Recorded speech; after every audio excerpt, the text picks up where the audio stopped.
Kaya ang kailangan natin yung sinasabing growing old with God. Ibig sabihin, kung tatanda ka, dapat tumanda ka na kasama mo ang Diyos. Naintindihan natin yon? Hindi yung isang taon kasama mo ang Diyos, wala yung praise the Lord mo. Sa susunod na taon, wala ka na. Di ba? Dapat tumanda ka na kasama mo ang Panginoon para maalala ng Diyos ang buhay mo. Ipaghahanda ka ng langit at tahanan sa piling ng ating mahal na Panginoon. Basa.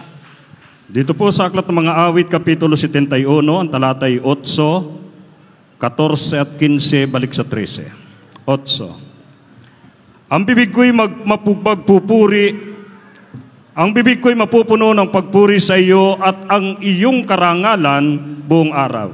14. Ngunit ako'y maghihintay na palagi at pupuri pa ako sa iyo ng higit at higit. Ang bibig ko'y magsasaysay ng iyong katuwiran at ng iyong pagliligtas buong araw, sapagkat hindi ko nalalaman ang mga bilang. 13. Mga pahiya at mga lipol sila ng mga kaaway ng aking kaluluwa.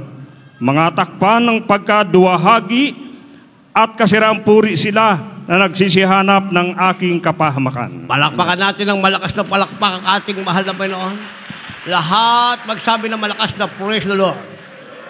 Growing old with God. Ibig sabihin, kung tatanda ka, dapat tumanda kang kasama mo ang mahal na Panginoon.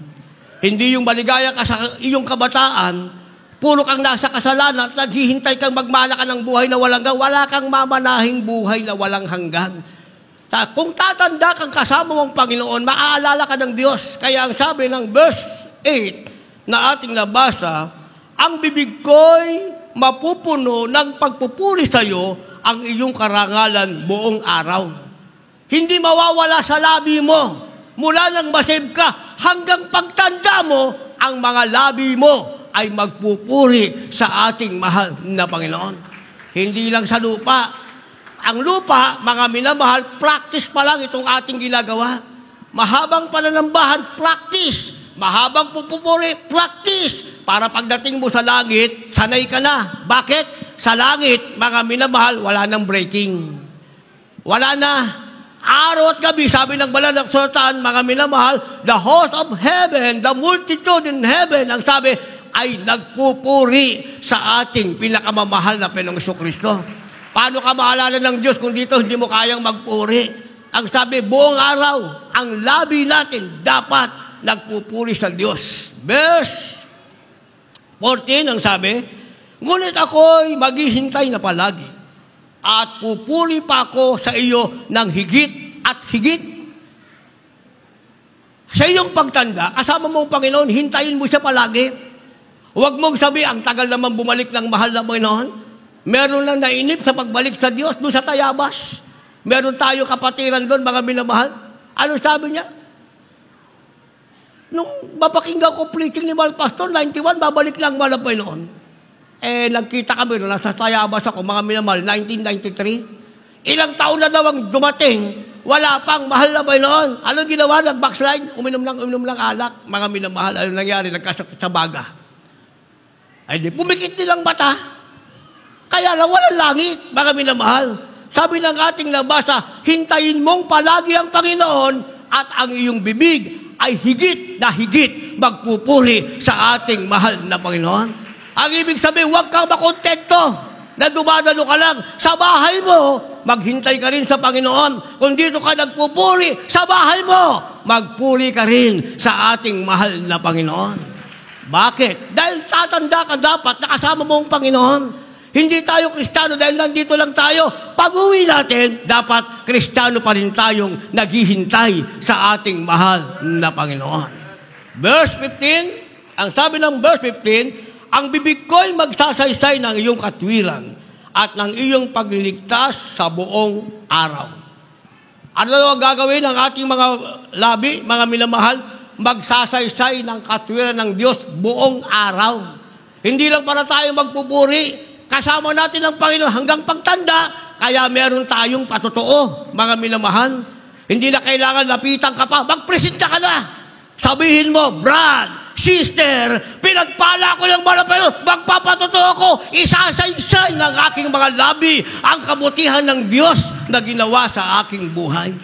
Dapat ganun daw tayo tumatanda, mga minamahal. Hindi nagsasawa ang ating mga labi na sabihin ang kamanghamanghang gawa ng ating mahal na Panginoon.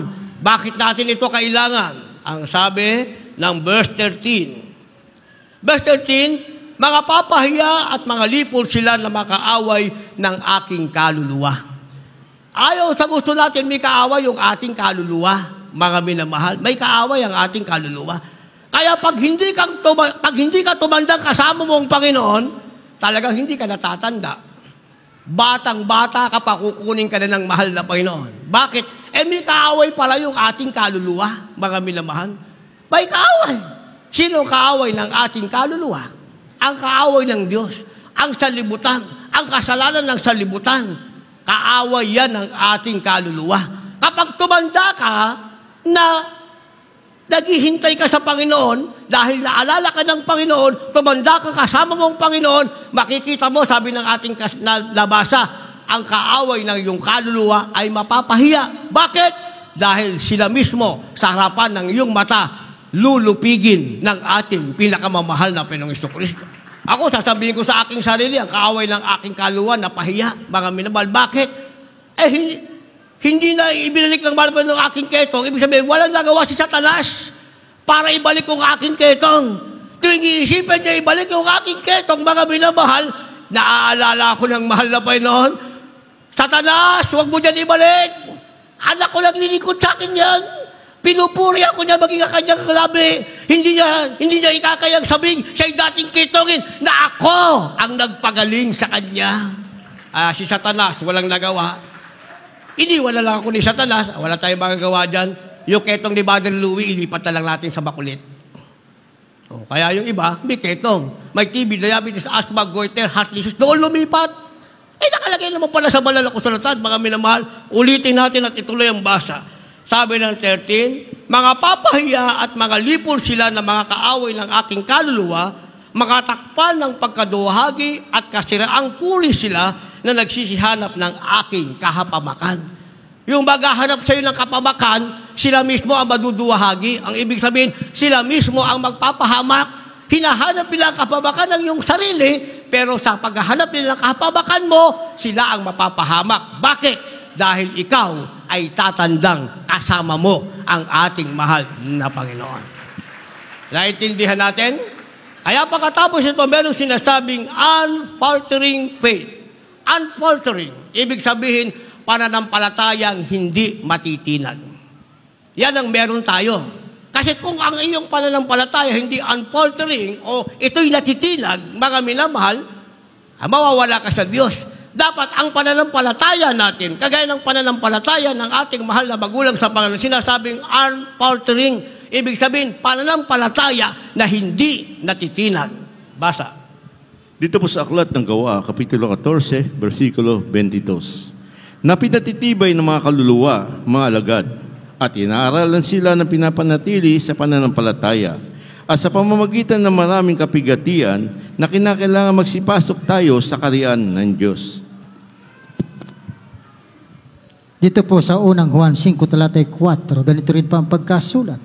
Sapagkat ang sinuman ipinanganak ng Diyos ay dumadaig sa sanlibutan. At ito ang pagtatagumpay na dumadaig sa sanlibutan.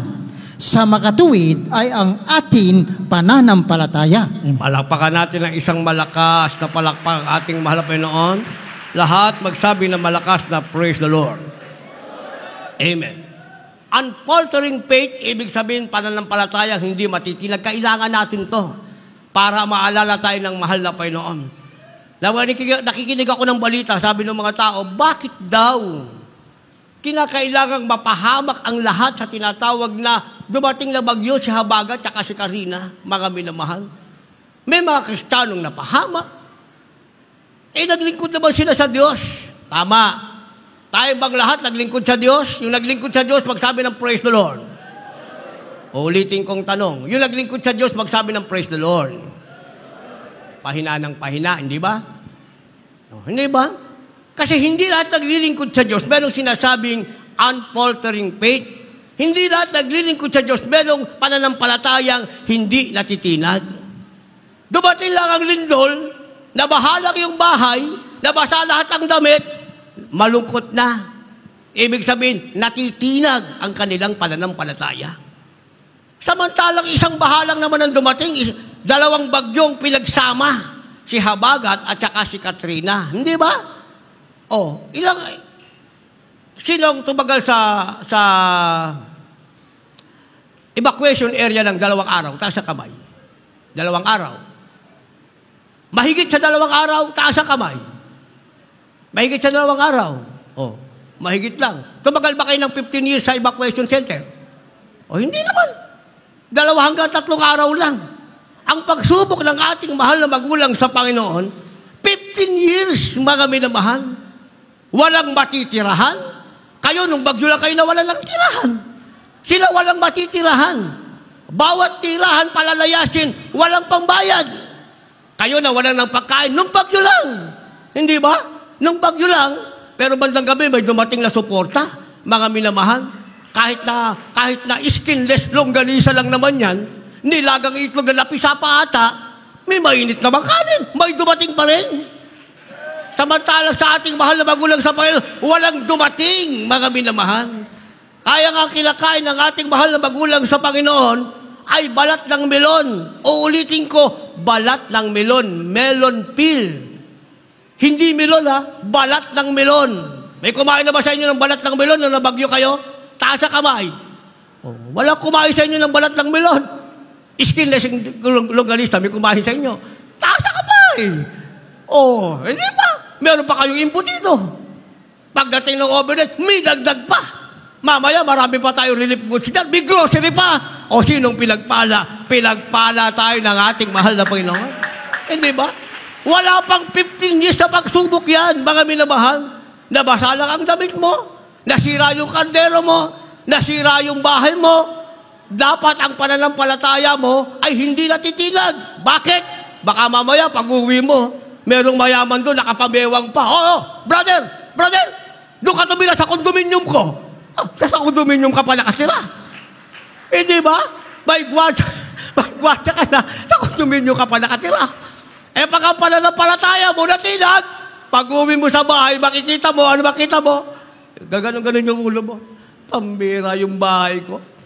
Isang bagyo dumating Mag-asawang bagyo, si Katrina at si Habagat, wala na akong bahay ngayon. Minsan pag-uwi mo, doon ka uuwi sa evacuation center kung nandun ka pa.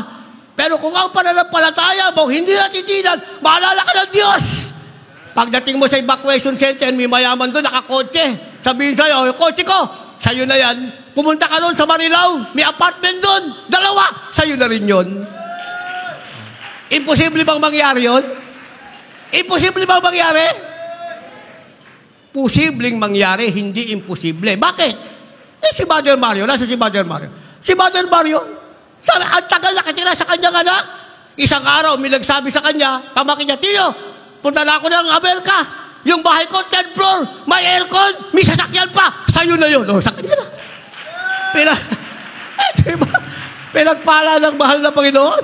Sa kanya na ngayon. Binaha ka ba, Brother Mario? Binaha ka ba? Paano siya babae nakatira to sa 10th floor? The aircon pa, bumabagyo na naka-aircon pa. Ang tanong, saan siya kukuha ng pambayad?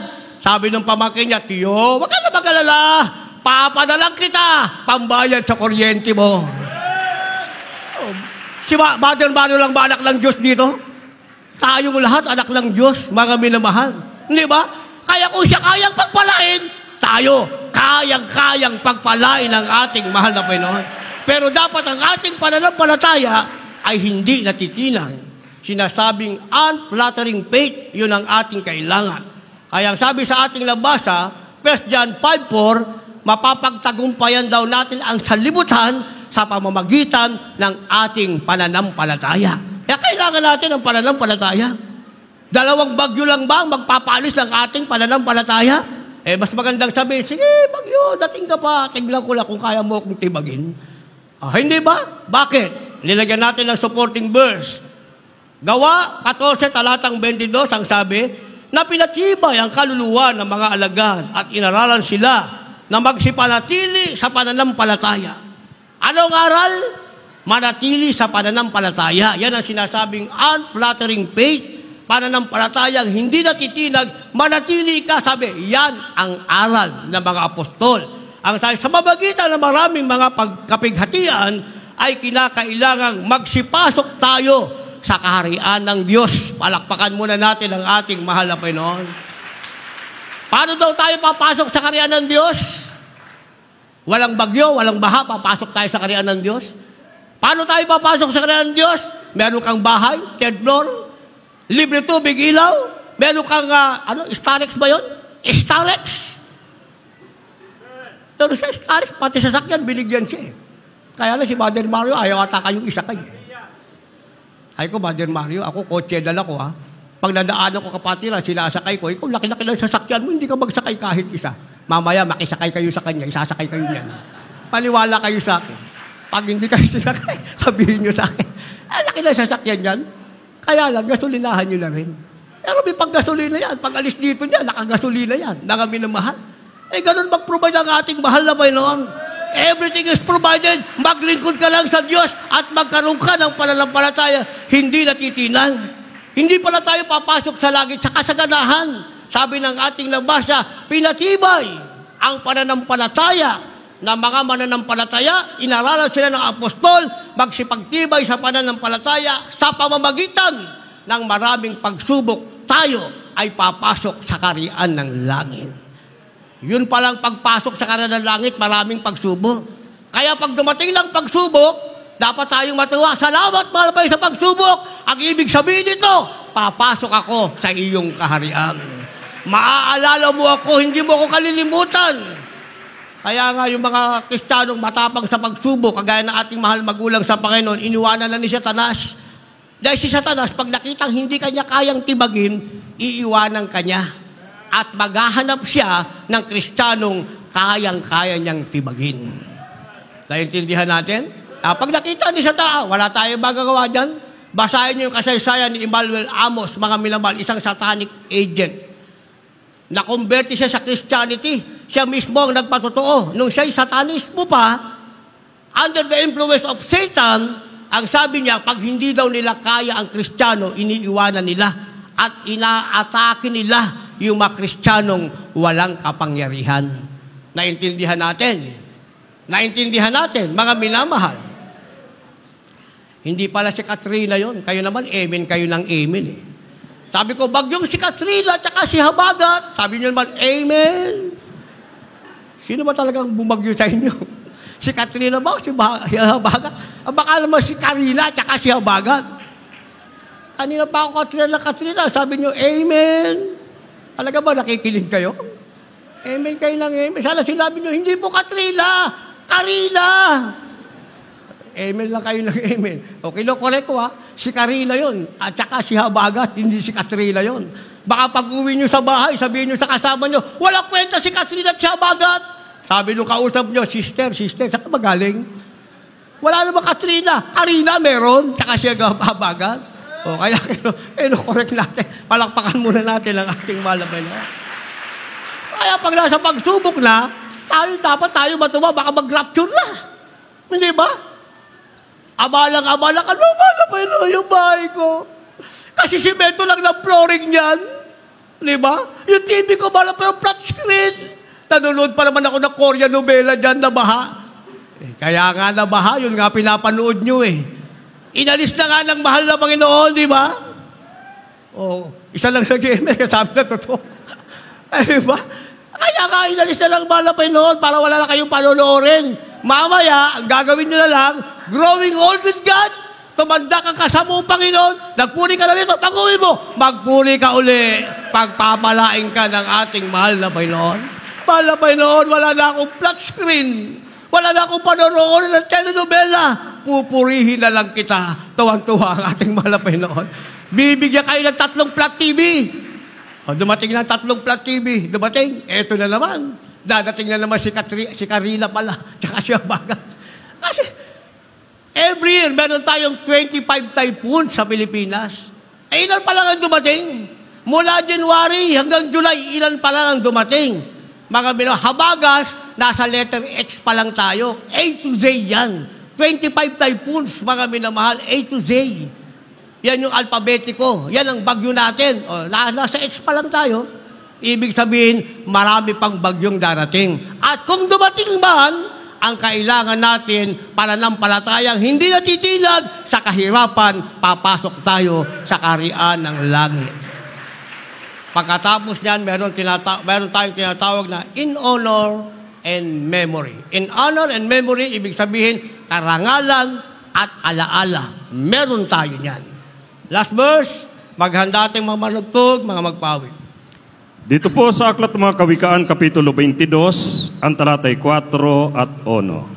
4. Ang kagantihan ng kapakumbabaan at ang pagkatakot sa Panginoon ay kayamanan at karangalan at buhay. 1. Ang mabuting pangalan ay maiging piliin kaysa malaking kayamanan at ang magandang kalooban kaysa pilak at ginto.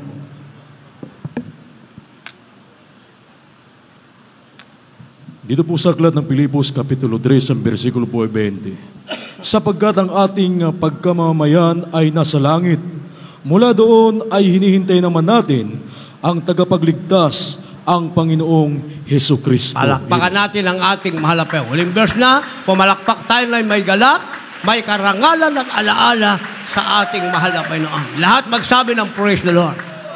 Finally, meron tayong karangalan kasi inaalala tayo ng ating mahal na Panginoon. Kaya sa Philippians chapter 1 verse 20, sinasabing ang ating pagkamamayan ay nasa langit at mula roon hinihintay tayo ng mahal na Panginoon.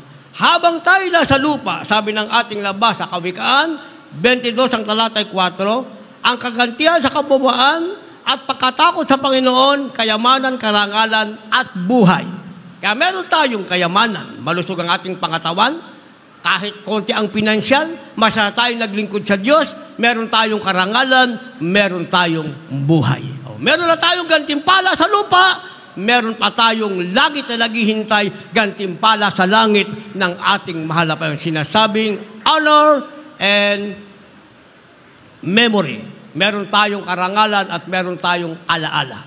Hindi tayo mawawala lamang sa lupa, mga minamahal, pipikit ang ating mata, naghihintay ang kaaway ng Diyos, bagkos, pipikit ang ating mata kung hindi pa dumating ang rapture, nakapiling natin ang ating pinakamamahal na Jesucristo. May Diyos na sa atin ay aalaala. Tayong lahat ay tumayo.